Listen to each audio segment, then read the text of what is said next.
High, আমি সুস্মিতা। আমার চ্যানেলে তোমাদের সবাইকেই স্বাগত। আজকে আমি তোমাদের সাথে শেয়ার করব চটজলদি চিকেন কারির রেসিপি। হাতে সময় না থাকলে এই রেসিপিটা একবার বানিয়ে খেয়েও দারুণ টেস্টি হয়। চটজলদি চিকেন কারি বানানোর জন্য আমি এখানে 1 কেজি চিকেন নিয়েছি। আমি চিকেনটা ভালো করে পরিষ্কার করে ধুয়ে নিয়েছি। এবার আমি চিকেনটা এখানে ম্যারিনেট করে নেব। ম্যারিনেট করার জন্য প্রথমে আমি এখানে দেব পেঁয়াজ কুচি, রসুন বাটা, আদা বাটা, জিরে বাটা, আর দেব কেটে রাখা টমেটো কুচি, দেব ধনিয়া গুঁড়ো, 2 চামচের মতো দেব হলুদ গুঁড়ো, দেব 2 চামচ লঙ্কার গুঁড়ো। যে যেমন ঝাল খেতে ভালোবাসো সেই অনুযায়ী তোমরা এখানে লঙ্কার গুঁড়ো ব্যবহার করবে। দেব স্বাদ মতো লবণ আর সামান্য পরিমাণে একটু সরিষার তেল দিয়ে আমি মাংসটা খুব ভালো করে মাখিয়ে নেব।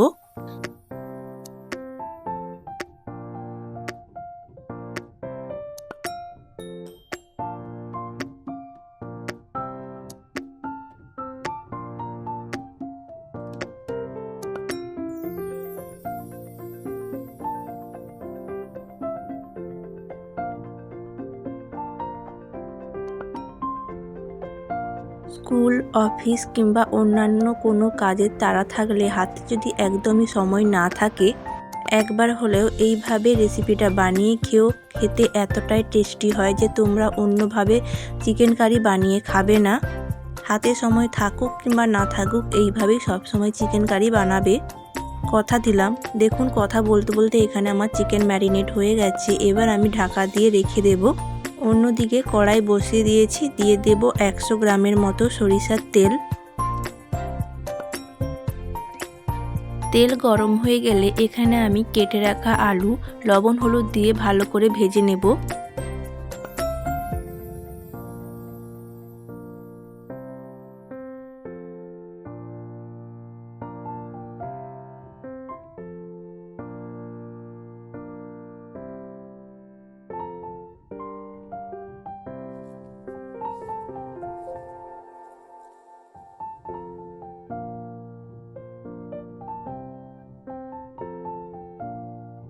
এখানে আমার আলু লাল করে ভাজা হয়ে গেছে। এবার আমি তুলে নেব আর ওই তেলের মধ্যে দেব গোটা গরম মশলা, একটা শুকনো লঙ্কা, একটা তেজপাতা আর দেব গোটা জিরে। এইগুলো হালকা ভাজা ভাজা হয়ে গেলে ম্যারিনেট করা চিকেনটা আমি এই তেলের মধ্যে দিয়ে দেব।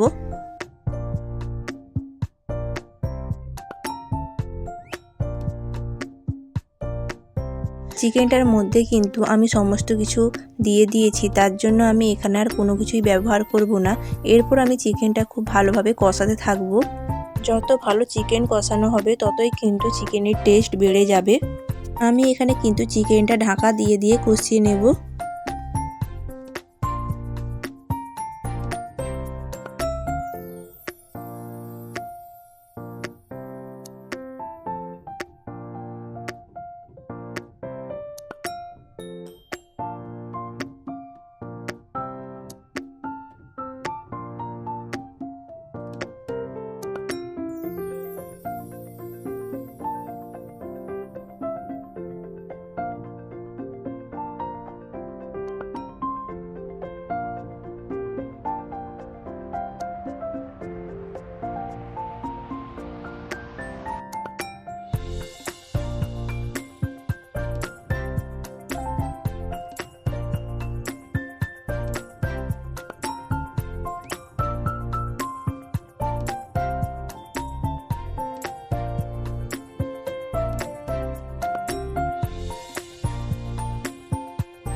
ঢাকনা খোলার পর দেখতেই পাচ্ছ চিকেন থেকে কতটা পরিমাণে জল বেরিয়েছে।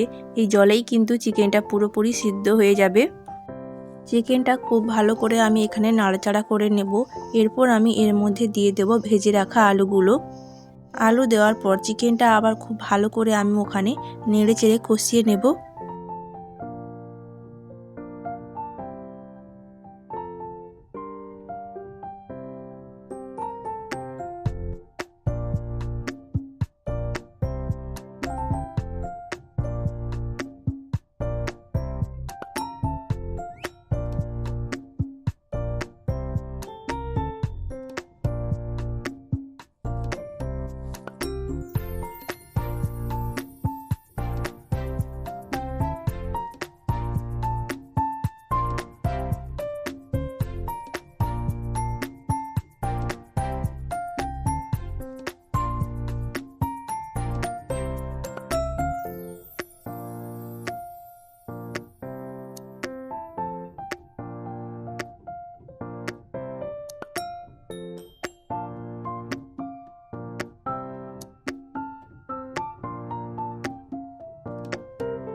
প্রায় 15 মিনিট ধরে চিকেনটা আমি খুব ভালো করে কষিয়ে নিয়েছি।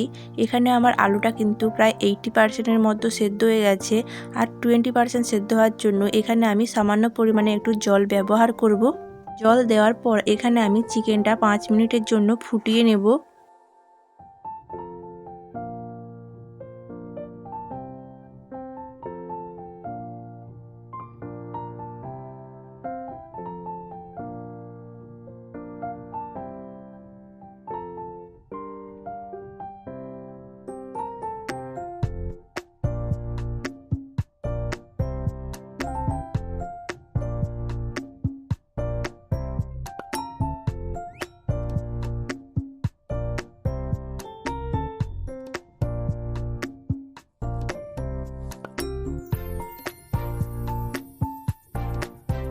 ঝোলটা খুব ভালো করে এখানে আমার ফুটে উঠেছে। এরপর আমি নামানোর আগে সামান্য পরিমাণে গরম মশলা গুঁড়ো আর ধনিয়া পাতা কুচি ছড়িয়ে দিলেই আজকের আমার রেডি হয়ে যাবে চটজলদি চিকেন কারি রেসিপি।